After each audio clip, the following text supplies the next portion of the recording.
Welcome to this Concept Explainer brought to you by CBSE Scolab of profsam.com, that is profsam.com. இந்த எக்ஸ்பிளைனர்ல நம்ம unit 13 நியூக்ளியாயோட இன்ட்ரோடக்ஷனை ரொம்ப சிம்பிளா பார்க்க போறோம். ஆமா, எக்ஸாம்க்கு தேவையான பாயிண்ட்ஸோட ஈஸியா புரிஞ்சுக்க போறோம். பயமே இல்லாம லைஃப் லாங் ஞாபகம் வச்சுக்கிற அளவுக்கு கிளியரா பார்க்கலாம். ஓகே, ஒரு சிம்பிள் கேள்வியில ஆரம்பிக்கலாமா? கண்டிப்பா.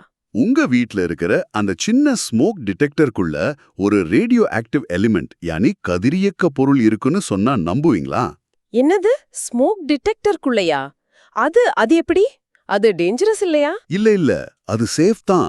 அதுல அமெரிஷியம் 241ன்னு ஒரு எலிமெண்ட் இருக்கும். அமெரிஷியம் 241. சரி, அது கண்டினியூஸா ஆல்பா பார்ட்டிகிள்ஸை வெளியிடும்.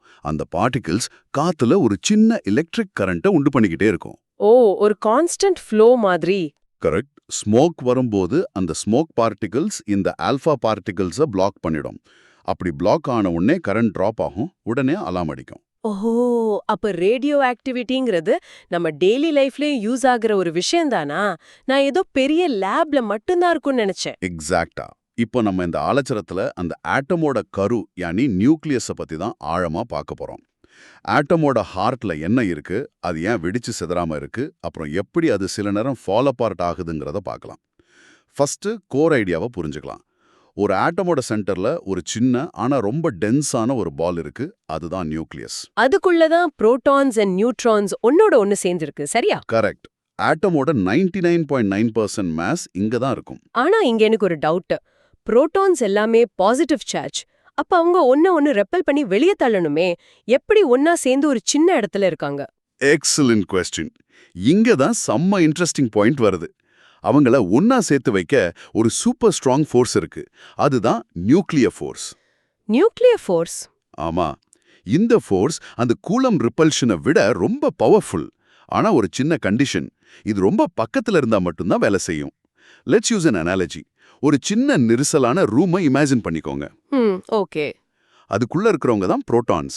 ஒன்னு வெறுக்கிறவங்க, எப்பவுமே தள்ளி போக ட்ரை பண்றாங்க. ஆனா அந்த ரூம்குள்ள ஒரு ஃப்ரெண்ட்ஷிப் ஃபோர்ஸ் இருக்கு. அது அவங்கள பிரியாம பாத்துக்குது. ஆனா இந்த ஃப்ரெண்ட்ஷிப் கையெற்ற தூரத்துல இருந்தா மட்டும்தான். கொஞ்சம் தள்ளி போனா அந்த ஃபோர்ஸ் வேலை செய்யாது. அந்த கூலங் ரிப்பல்ஷன் வின் பண்ணிடும். ஓ, புரியுது. அப்போ அந்த நியூக்ளியர் ஃபோர்ஸ்ங்கிறது ஒரு ஷார்ட் ரேஞ்ச் ஃபோர்ஸ். ரொம்ப பக்கத்துல இருந்தாதான் ஆக்ட் ஆகும். அதனால தான் நியூக்ளியஸ்குள்ள மட்டும் ஆக்ட் ஆகுதா? எக்ஸாக்ட்லி. நவ் ஒரு மென்டல் இமேஜ். ஒரு நியூக்ளியஸை ஒரு மார்பிள் அளவுக்கு பெருசாக்கினா அந்த ஆட்டம் எவ்வளோ பெருசா இருக்கும் தெரியுமா? எவ்வளோ பெருசா இருக்கும்? ஒரு ஃபுட்பால் கிரவுண்ட் அளவுக்கு. ஆட்டம் எவ்வளோ பெரிய எம்டி ஸ்பேஸ்னு இப்போ புரியுதா? ஆனா அந்த மார்பிள்ல தான் 99.9% மாசம் இருக்கு. Unbelievably dense. வாவ்! ஒரு பெரிய ஃபுட்பால் ஃபீல்டுல நடுவுல ஒரு சின்ன மார்பிள். இது நினைச்சு பார்க்கவே ஆச்சரியமா இருக்கு. சரி, இப்போ என்சிஆர்டி இது எப்படி டிஃபைன் பண்ணுதுன்னு பார்ப்போம். ஓகே, நான் படிக்கிறேன். In every atom, the positive charge and mass are densely concentrated at the center of the atom, forming its nucleus. The overall dimensions of a nucleus are much smaller than those of an atom. The radius of a nucleus was smaller than the radius of an atom by a factor of about 10 to the power 4. This means the volume of a nucleus is about 10 to the power 12 times the volume of the atom. In the factor of 10 power 4 or 10 power minus 12, கொஞ்சம் நம்பரை பார்க்கும்போது கன்ஃபியூசிங்கா இருக்கு.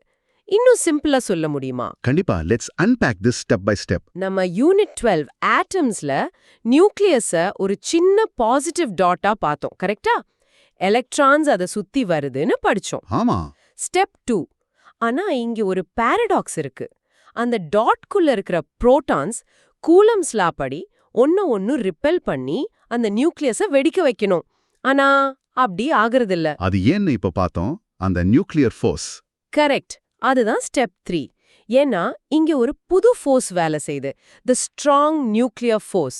இது கூலம் ஃபோர்ஸை விட 100 மடங்கு strong. ஆனா ரொம்ப ஷார்ட் ரேஞ்ச்ல மட்டும்தான் ஒர்க் ஆகும். ஓகே. சோ அதுதான் ஸ்டெப் 4. ஒரு நியூக்ளியஸ் ஸ்டேபிளா இருக்கணும்னா இந்த ரெண்டு ஃபோர்ஸ்க்கும் நடுவுல ஒரு பெர்ஃபெக்ட் பேலன்ஸ் இருக்கணும். கூலம் ரிப்பல்ஷனுக்கும் நியூக்ளியர் ஃபோர்ஸ் அட்ராக்ஷனுக்கும். சோ அந்த பேலன்ஸ் தான் எல்லாமே. புரிஞ்சுது. Hope everything is clear so far. This concept explainer is from profsam.com, that is profsam.com. So நம்ம யூனிட் 12ல நியூக்ளியஸா ஒரு black box-ஆ பார்த்தோம், கரெக்டா? இங்க அந்த black box-குள்ள என்ன இருக்கு, அது ஏன் ஸ்டேபிளா இருக்குன்னு ஆராய்ச்சி பண்றோம். ஆமா, we are opening the box now. இப்போ ஸ்டூடெண்ட்ஸ் பண்ற சில காமன் மிஸ்டேக்ஸ், யானி சைலண்ட் கில்லர்ஸை பத்தி பார்ப்போம். இதுல தான் மார்க்ஸ் போகும். ஓகே, இது ரொம்ப முக்கியம். மிஸ்கன்செப்ஷன் 1, நியூக்ளியஸ்குள்ள இன்னும் குட்டி ஆட்டம்ஸ் இருக்கும். நிறைய பேர் அப்படி நினைக்கிறாங்க. ஆனா அது தப்பு. அது எப்படி தப்பு? நியூக்ளியஸ்குள்ள இருக்கிறது ஃபண்டமெண்டல் பார்ட்டிகல்ஸ், அதாவது புரோட்டான்ஸ் அண்ட் நியூட்ரான்ஸ்.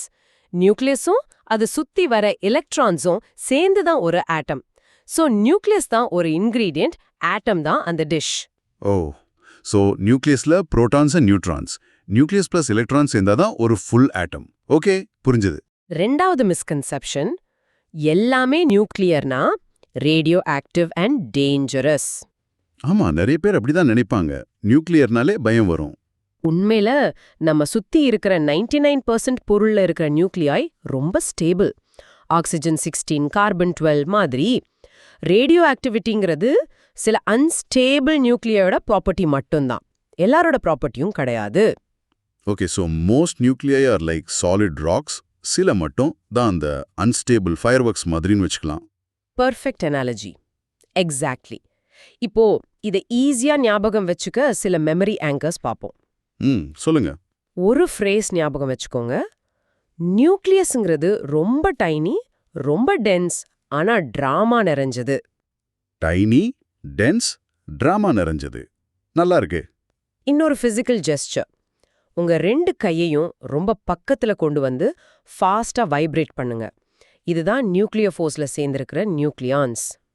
ஓகே. திடீர்னு ஒரு விரலை மட்டும் வெளியே ஆட்டுங்க, அதுதான் ரேடியோ ஆக்டிவ் டீகே.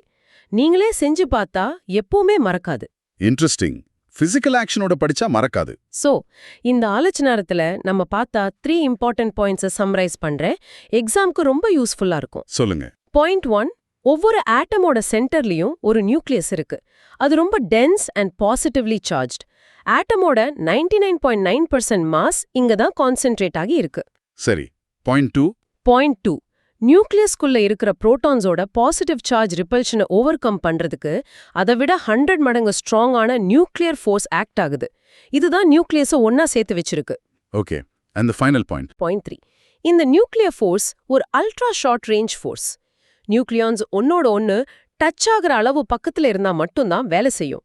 அதனால தான் நம்ம டெய்லி லைஃப்ல இதோட எஃபெக்டை ஃபீல் பண்றதில்ல. 12th CBSE Physics, Chemistry and Mathsல மேக்ஸிமம் மார்க்ஸ் வாங்க profsam.com விசிட் பண்ணுங்க. அது PROFSAM அப்படிதானே? ஆமா, PROFSAM.com. இந்த விஷயத்தை பத்தி நீங்க இன்னும் யோசிக்க ஒரு கேள்வி. ஒரு நியூக்ளியஸ்ல இருக்கிற அந்த எம்டி ஸ்பேஸை விட ஆட்டம்ல இருக்கிற எம்டி ஸ்பேஸ் எவ்வளோ பெருசு? அந்த எம்டி ஸ்பேஸ் இல்லைன்னா நம்ம யூனிவர்ஸ் எப்படி இருக்கும்? யோசிச்சு பாருங்க. நன்றி.